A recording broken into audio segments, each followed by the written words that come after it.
আবারও অবিশ্বাস্য প্রত্যাবর্তন। ৮৪ মিনিট পর্যন্ত পিছিয়ে থেকেও শেষ হাসি হাসল আর্জেন্টিনা। ইংল্যান্ডকে ২-১ গোলে হারিয়ে টানা দ্বিতীয়বার বিশ্বকাপের ফাইনালে জায়গা করে নিল বর্তমান চ্যাম্পিয়নরা।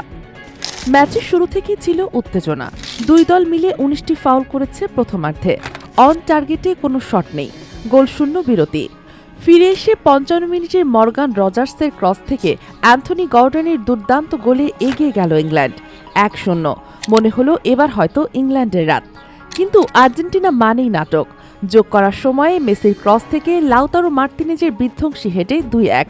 সমতা নয়, সরাসরি এগিয়ে গেল আর্জেন্টিনা। বুকে হাত দিয়ে মাঠে বসে পড়ল ইংলিশরা। ফাইনালে এখন আর্জেন্টিনা বনাম স্পেন, মেসি বনাম ইয়ামাল, দুই প্রজন্মের দুই কিংবদন্তির মুখোমুখি লড়াই। বিশ্বকাপের সেই মহাফাইনালের অপেক্ষায় এখন গোটা ফুটবল বিশ্ব। ডেস্ক নিউজ, অগ্রযাত্রা প্রতিদিন।